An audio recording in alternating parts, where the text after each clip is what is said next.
c'est pas que je me fais pas, si, je me fais pas confiance et que j'arrive pas à, je suis toujours négatif, j'arrive pas à me dire ah ben c'est cool ce que j'ai fait, à me le dire moi-même. Parce que tu n'acceptes pas la place où tu es actuellement. Oui. Tu n'acceptes pas. Et je sais que je peux, j'ai les compétences. Non, de ouais, faire, mais non.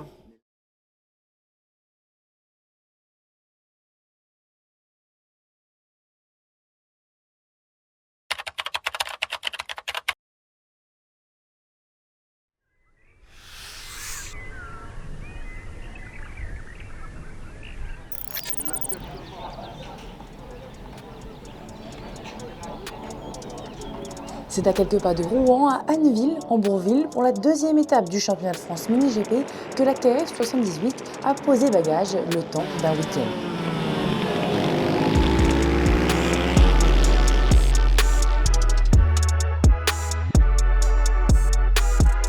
Et pour ce deuxième épisode, nous allons parler de préparation mentale. Un point fondamental dans la formation des pilotes dont Freddy Forêt a pris conscience au cours de ses 15 années de carrière à travers un moment bien précis. En 2016, j'ai mon fils qui est né. Et nous, on avait eu un risque de maladie avec le test de sang que tu fais quand ils sont gamins.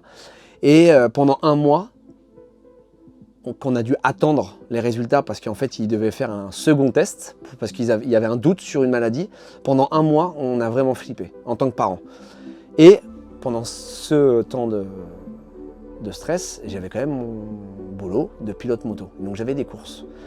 Et en fait, j'étais tellement préoccupé par cette chose que je ne pouvais pas contrôler que en fait, mes problèmes sur la moto sont devenus secondaires. En me disant, Freddy, tu n'as pas le droit de te plaindre.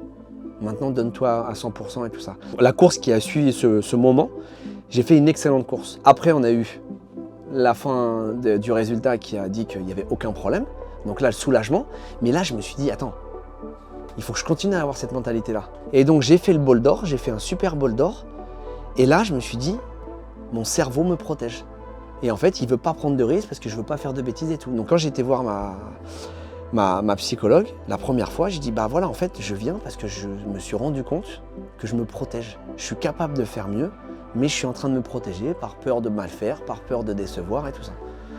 Et à partir de là, je suis rentré dans un processus où je me suis dit, pourquoi j'ai pas fait ça avant? Tu peux être le meilleur pilote du monde si mentalement, tu n'es pas prêt à vivre des choses très très dures, tu resteras un super bon pilote et dans 3 ans, tu diras « Ah, un tel, c'était un bon pilote, lui, putain, c'est dommage qu'il n'a pas réussi. » Et si tu écoutes bien en France, on n'entend que ça. Si ton enfant n'est pas prêt à vivre l'enfer de la compétition, parce que c'est vraiment difficile,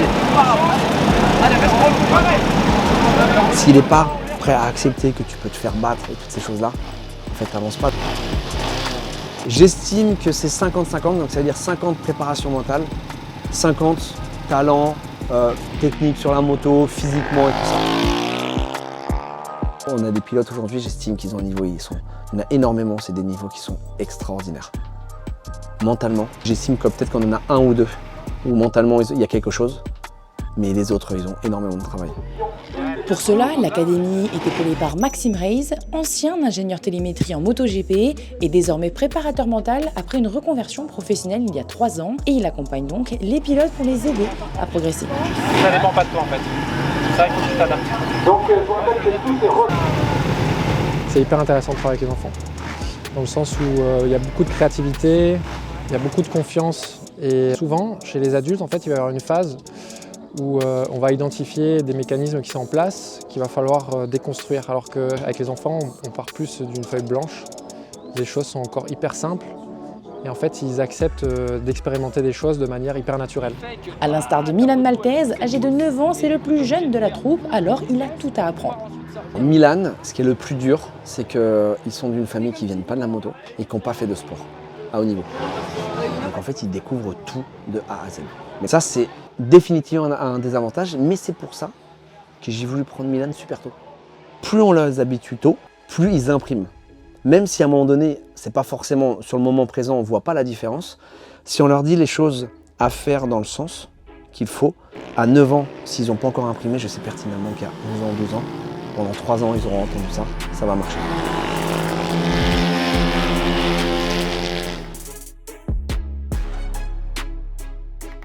En plus d'avoir un bon niveau de pilotage, C'est un garçon qui a beaucoup de maturité intellectuelle pour son âge, donc il a déjà un gros potentiel de progrès et comprend beaucoup de choses de manière instinctive. En témoigne l'analyse de sa deuxième place lors de la première manche au Mans, avec le recul d'un enfant censé avoir 9 ans. Au Mans, j'étais un peu trop confiant parce que j'avais fait le meilleur temps vendredi. Il y a une deuxième course, ok? On reste concentré, bravo les gars. Samedi, je pensais pas, mais les autres ils se sont améliorés et moi non, donc je sais que j'ai fait une erreur. Je sais ce que je dois pas faire et ce que je dois faire. Nul, c'est ce que t'appelles nul. Ce qu'il faut voir, c'est si j'apprends de mes erreurs ou pas.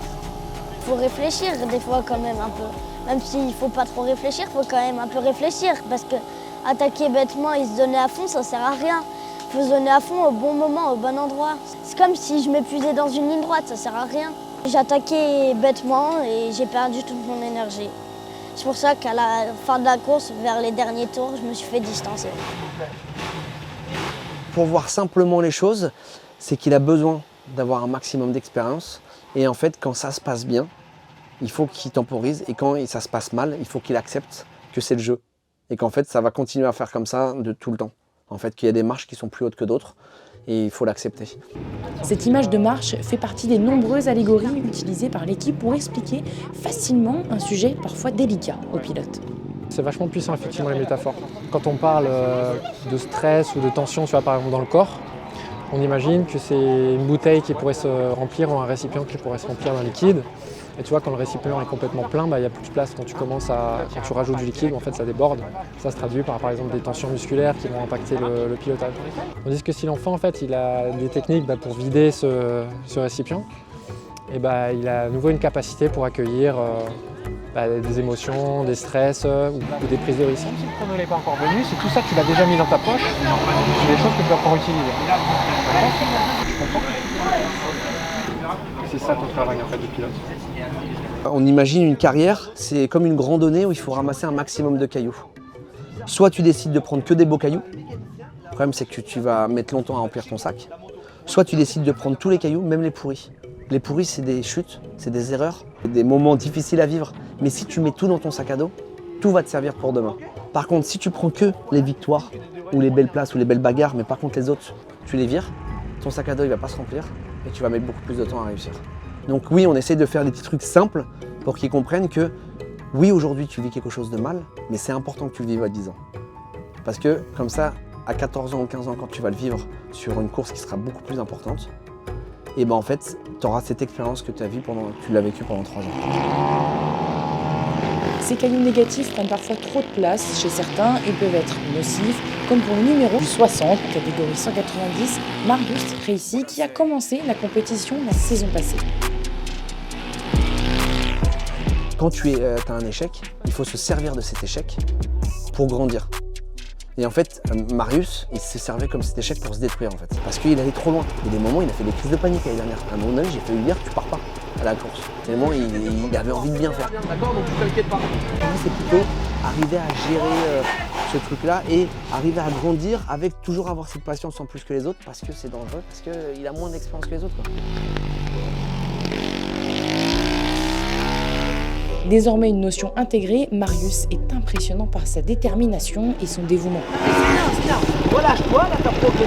T'as des pneus neufs, t'as du cul. En fait, c'était que des excuses. La moto a été trop petite, tout ça. Alors que c'est juste que j'acceptais pas que je faisais mal les choses, je travaillais pas assez. L'année dernière, elle me disait à toutes les courses, sois patient, sois patient. Moi, je me dis, tu dois travailler et le temps viendra. Là, je me sens bien, je vais voir sur la piste si la moto elle est bien. Si la piste, je me sens bien dessus, et si la piste elle est propre. Et après, je peux partir et travailler. Ok. Tu te rappelles un peu la première séance au Mans ? Ouais, je me sentais crispée, parce que c'était la reprise. Ouais. Et je rejetais la faute sur ma combi, alors que c'était pas du tout la combi. Ouais. C'était moi-même, je me sentais pas bien. Et aujourd'hui, t'es pas là-dedans ? Non, maintenant je me sens bien. Okay, Et je pense que je vais. Parfait, c'est clair. Écoute, on voit après la séance. C'est une des personnes qui a la meilleure attitude. Il essaie toujours de trouver une solution pour être meilleur. Et ça, l'attitude, on adore. Et moi, c'est ce que j'ai dit, c'est porteur, ça motive tout le monde et tout. Parce que voilà, et quand il a fini sur le podium au Mans, je t'explique que c'était juste magique. Marius, podium!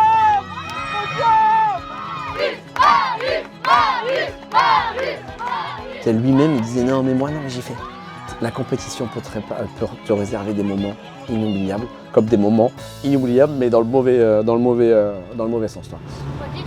Alors si la compétition peut parfois être dure, une solution. Et j'estime que la positivité, c'est quelque chose qui n'a pas de prix en fait. C'est que je pense qu'on sous-estime la force de notre cerveau à faire des choses incroyables. Et si on est tout le temps dans le négatif, bah, notre cerveau il va nous fuir. Donc ça veut dire que tu as passé une mauvaise journée, demain ça ira mieux. Tu te couches, tu te dis demain ça ira mieux. Ce que Timéo Bûcher, pilote en 190, a parfois du mal à trouver. Je suis toujours négatif, ouais mais là j'y arrive pas, comment je peux faire? Ça encore c'est bien, mais il y a des choses où je suis très négatif avec moi. L'année dernière j'ai eu beaucoup de mal, j'y arrivais pas, il y avait du niveau devant aussi. J'arrivais pas à me faire violence, à me dire ben, tu peux y arriver. Et je me disais ah ben je peux pas y arriver, j'y vais pas y arriver. Le chrono, je vais jamais l'atteindre. Si numéro 18 est dur avec lui-même, c'est sans doute pour une raison, analysée par Freddy. Je pense que comme il a été bon quand il était petit, il a développé une fainéantise. Pourquoi un talentueux devient fainéant? C'est parce que tout ce qu'il fait, il le fait facilement. C'est normal, c'est automatique qu'il devienne fainéant. Et quand tu fais des choses facilement, et qu'on te dit il faut que tu en fasses plus, tu comprends pas. Au lieu de t'arrêter de dire je comprends pas, ça fait ça, essaie de, au lieu de, que ça monte dans ton casque et que toi tu fais ah mais ça j'y arrive pas. Non, essaie de réfléchir, je t'ai dit au premier coup, attends c'est peut-être parce que je me précipite trop. C'est pas de la fainéantise méchante, mais en fait il se décourage. Parce qu'il y a quand même beaucoup de travail. Kenny a dit un truc à un de nos pilotes en Moto 3, tu penses pouvoir réussir sans souffrir. Et c'est exactement ça. Timéo c'est ça. Il est passé à l'autre stade, il a tellement peur de faire mal qu'en fait il fait plus. C'est pas le même profil, mais il est comme par moment Marius, c'est qu'ils ont besoin d'avoir plus confiance en eux. Si tu n'es pas là par hasard. Excellent, c'est pareil. Dans les virages qui sont courts comme ça, on a toujours envie de rentrer vite et ça sert à rien. En fait, ce qu'il faut faire, c'est arriver à rentrer doucement, à remettre un pied et il faut relancer parce qu'on regarde la montée qu'il y a derrière. Et comme dans le premier épisode, place au débriefing de la première journée, mais cette fois-ci un par un, et non, je vous rassure, ce n'est pas un interrogatoire. Bonjour Milan, comment vas-tu? Tu peux mettre les lunettes d'américain. Allez, vas-y. Vas-y, vous voulez les mettre? Vas-y.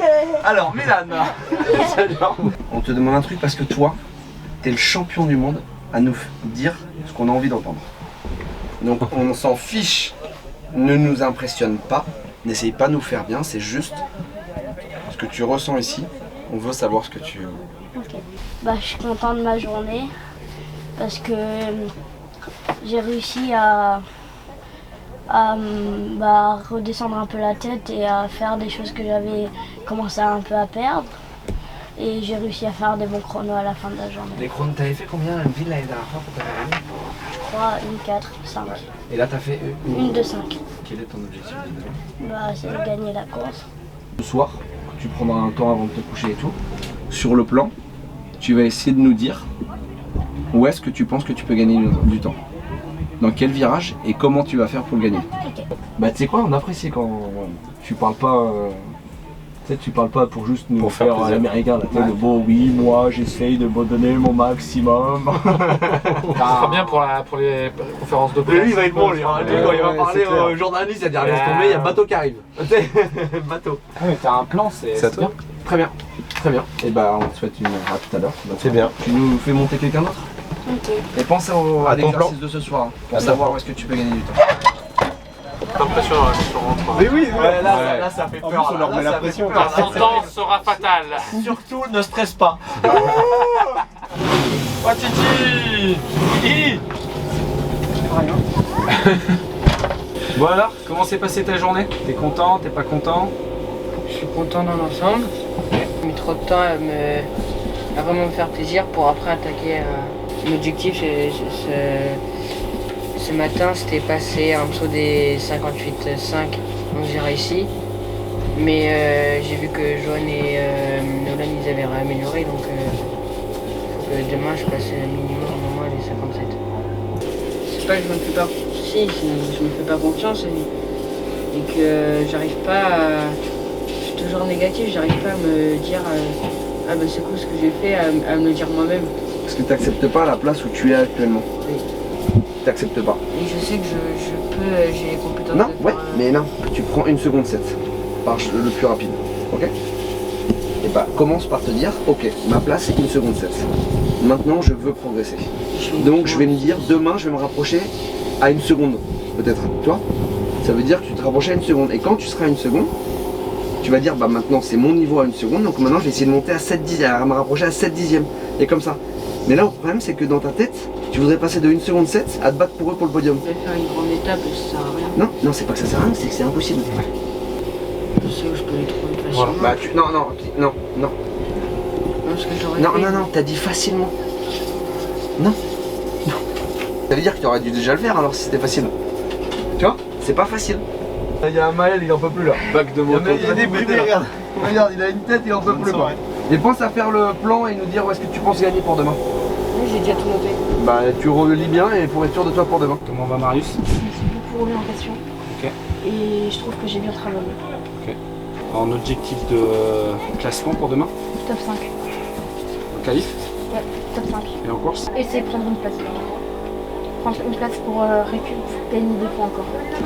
Et je pense que si j'ai la bonne mentalité et que je travaille assez bien et que je peux essayer à tout faire ce que j'ai dit, je pense que je peux y arriver. Bravo à toi pour ta journée. Merci. Et reste positif comme tu l'es. Ouais. C'est important. Ça marche? Ouais. Et repose-toi bien et mange bien. Ah ouais. Prends des forces. Et change de pompe par pitié. Non, garde-les, garde-les, garde-les. On est à demain. Bravo à toi mec. Bravo. Merci.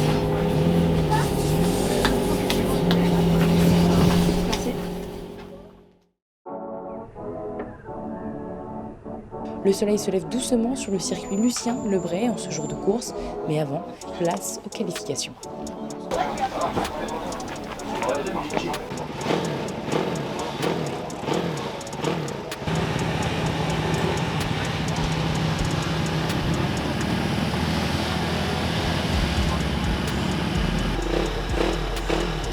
Interdiction de toucher les lignes blanches et les vibreurs parce que ce matin il y a eu la rosée, ils sont un peu humides, d'accord? Cet après-midi il y aura aucun problème, mais pas ce matin, d'accord? Donc tu fais vraiment attention et tu me dis la vérité quand tu les as touchés, hein, comme la dernière fois là.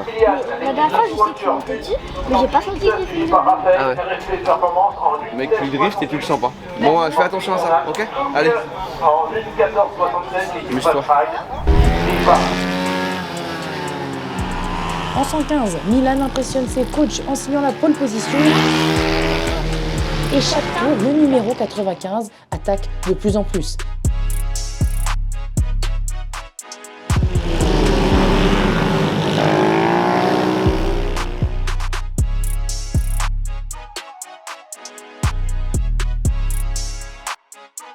Mais finit par se brûler les ailes et part à la faute.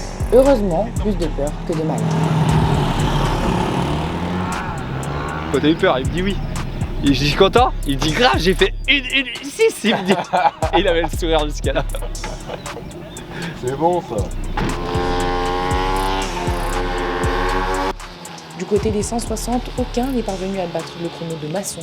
Le meilleur temps des pilotes KF est signé par Arthur Legrand en le plaçant à la 3e position sur la grille.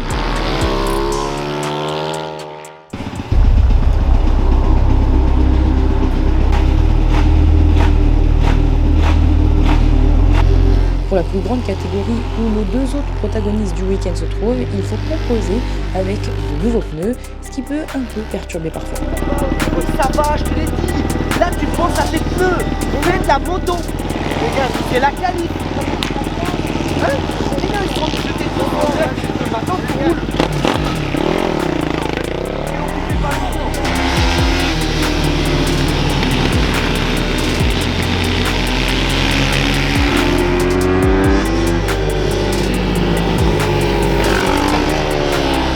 Marius réalise le 6e chrono à la suite des 2 séances. Tino partira lui de la 4e position sur la grille de départ. Ouais, il t'a vite ouvert la porte comme il C'est vrai avec tes lunettes toi? Maintenant t'es un américain en fait. Non. Maintenant c'est la Bah si, t'as tes lunettes là, tu comprends. On est en Normandie, hein, Et il fait beau. T'aurais pas pu faire 57 T'as fait 58-0. Toi, sincèrement, c'est ce qu'on a dit tout à l'heure.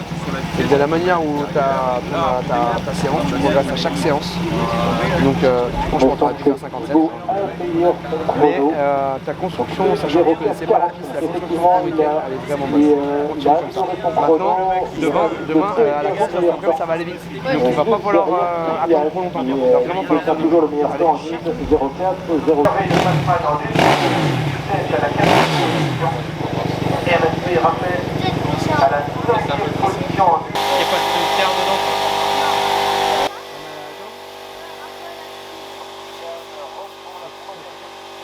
Sur la grille de départ et après ça va être parti pour 10 tours. Je vous rappelle que toutes les catégories vont partir ensemble. Donc c'est pour ça que vous allez voir des grosses différences de performance entre d'accord. Tu prends le feeling sorti des stands, d'accord. Et quand tu tu prends des feelings, après tu vas refaire un tour, tu prends le maximum de confiance, d'accord. Et après bah c'est quoi, écoute-toi. Franchement tout à l'heure, tu les as épatés.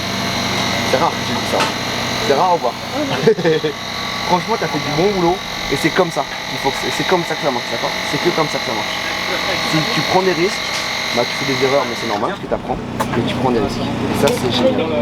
Voilà, donc tu as compris maintenant ce que ça veut dire quand ça glisse. D'accord. Ça veut dire que tu es en train de te brûler le doigt là. Donc retire le doigt. Allez mon gars, amuse-toi. Fais-toi plaisir.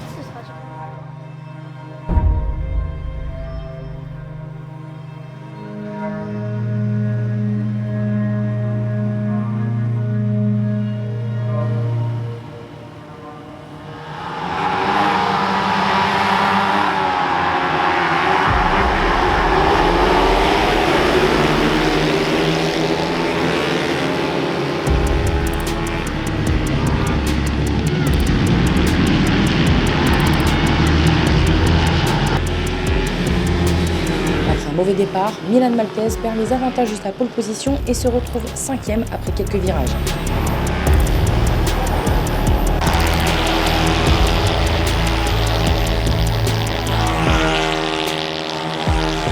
Au deuxième tour, il touche la roue de son coéquipier Ethan Long et chute alors qu'il entamait sa remontée.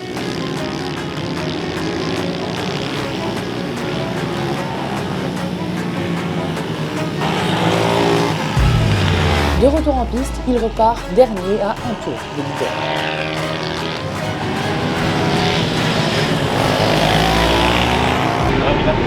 Ça va, Milan? Ah, c'est rien, il a râlé sur toi. Il passe la ligne d'arrivée, 14e. Et pendant que certains célèbrent leur 3e place comme Victor Espinas, c'est une toute autre ambiance du côté de Milan. Milan, rappelle-toi, il y a une autre course, tu peux pas te laisser aller. Tu peux pas te laisser aller. C'est quoi? Ça arrive, ok? Ça arrive. Souffle un moment. T'es énervé?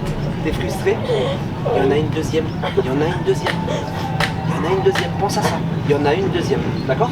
Donc maintenant tu souffles un bon coup et ça va aller. Allez, courage. Ils se sont accrochés avec Ethan. Il n'a pas assez de force. Il relève la moto, les commissaires, qu'est-ce qu'ils font? Ils viennent l'aider. Il remet la moto et il repart, tu vois? Alors que là, il a tellement râlé. Puis en fait, mais en fait, c'est ça, c'est ils sortent. Il y a Ethan et je sais plus qui là qui se gênent un petit peu. Et en fait, Ethan il revient là et ton fils il est là. Ça fait ça.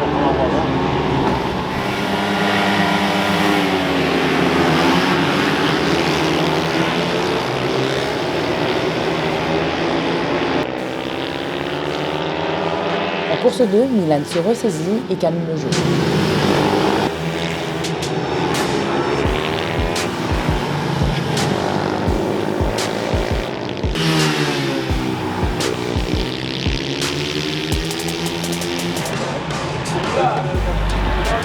Il revient dessus. Regarde là, il y a une seconde. Malgré un deuxième mauvais départ, il termine sur la deuxième marche du podium après un samedi fait de hauts et de bas.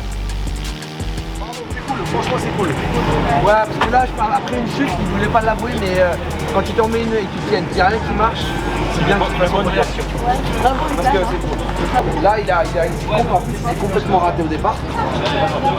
Si il sait en faire, mais sauf que là il était stressé.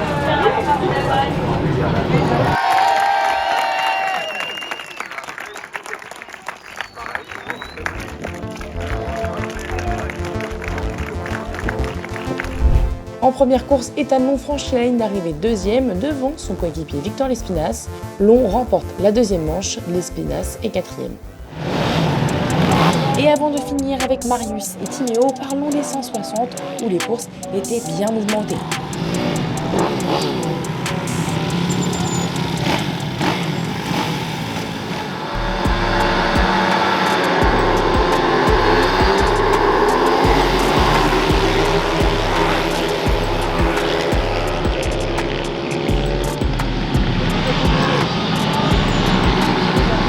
Léandre Martinez se retrouve dans le groupe de tête avec Arthur Legrand. Mais le drapeau rouge est agité suite à une chute impliquant plusieurs pilotes, dont Ambre Grelot.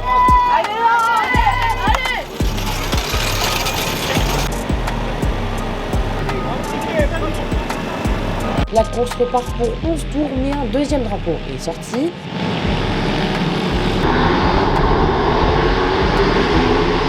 Lors du troisième départ, le numéro 8, Léandre Martinez, prend un bon envol et se place en deuxième position.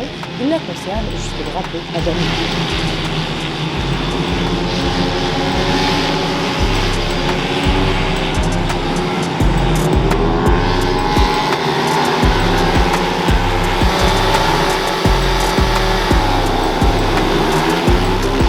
Pour la deuxième course, Martinez et Legrand sont les deux pilotes KF les mieux placés pendant l'épreuve, en troisième et quatrième position.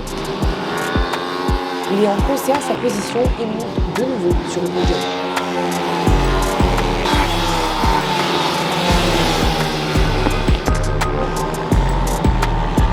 C'est un nouveau drapeau rouge qui termine la course. Léandre finit sur la troisième marche du podium. Pour le reste de l'équipe, en manche 1, Arthur Legrand est 7e, Maël de Smet 8e, Maxence Meyer est 10e, suivi de Swan Périgot. Julia Roig se classe à la 18e position et Ambre Grelot, prise dans la première chute, ne termine pas la course. Pour la deuxième, Legrand finit dans le top 5, Meyer est lui 8e, Périgot passe la ligne 11e, Grelot la 16e et Roig à la 18e place. De Smet n'effectue aucun tour sur cette deuxième manche.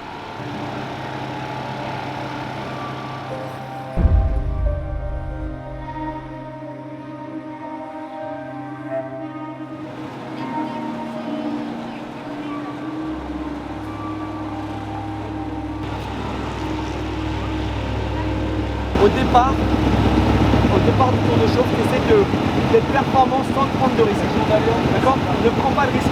Parce que c'est en prenant des risques que tu fais des erreurs. Donc prends pas de risque, d'accord? Par contre, si tu rates ton départ, tu souffles un bon coup et tu te mets dans le rythme. Tu peux les faire donner tout à l'heure, d'accord? Allez.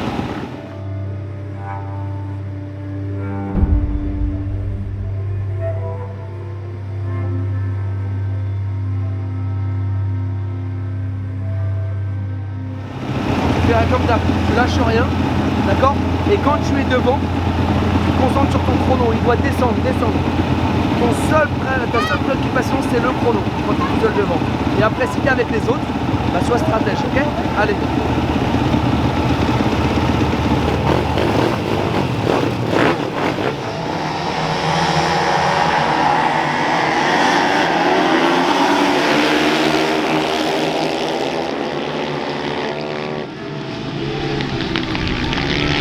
Comme moment, Macari, Carbonel et Dubois s'échappent dès les débuts de la course. Derrière eux, Marius, parti de la 6e place, prend un bon départ et emmène un autre groupe de pilotes dans lequel Timéo fait partie.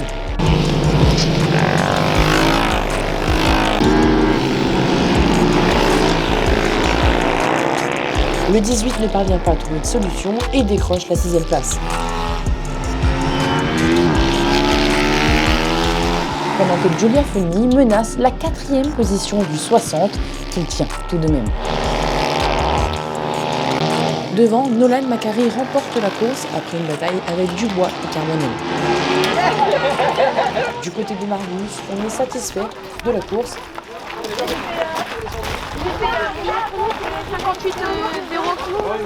Numéro 29, Lespinasse, Victor. Peu d'applaudissements fort. Mais c'est plutôt de la déception du côté de Timéo. Avec les trottinettes de location, pour les pneus, toutes les trottinettes run et lac, donc il n'y a plus grand chose d'origine, mis à part le châssis.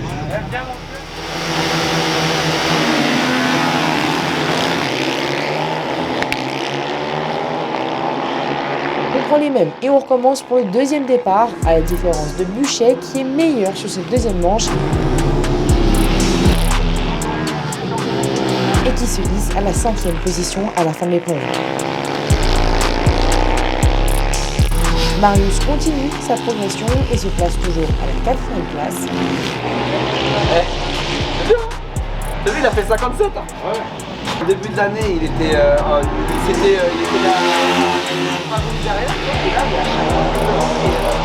il a tout pour revenir, il revient pas. Ouais, il lâche pas. Et c'est bien, franchement, c'est bien.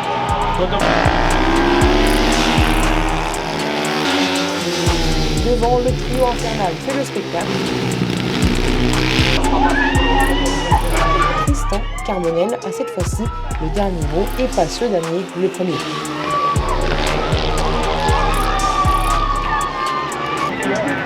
Ouais, ça parle le feu, la question à moi. On va l'appeler Tristan la pluie.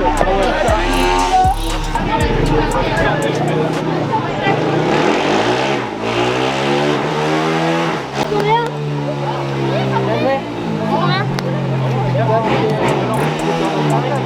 Qu'est-ce qui s'est passé? Fumé au départ. Ça va? Je fais un bon départ, je me fais même fumer. Non mais maintenant qu'est-ce qu'il y a? Maintenant, il faut que tu acceptes où est-ce que tu es, d'accord? Et maintenant, non mais hey, t'es pas revenu sur Marius, hein. T'aurais pu revenir sur Marius, t'as roulé 57,7 tout à l'heure. Tu roules en 58,3, donc ça veut dire quoi? Ça veut dire que tu peux progresser, maintenant t'es à ton niveau, allez on va là tout d'abord. C'est con. Bah pas assez bon pour Marius, Marius il est bien fait toi. Concernant les autres pilotes 190 de la KF, Carbonel fait 2e en première manche, suivi de près par Dubois. Giulia Fogni est-elle 5e. En course 2, Joanne Dubois passe ligne d'arrivée 2e, talonnée de très près par Noalan Macari. Giulia est quant à elle 5e. 3 semaines de repos attendent les pilotes de la KF 78 Academy avant de se retrouver pour la 3e manche du championnat de France Mini GP à Fontenay-le-Comte.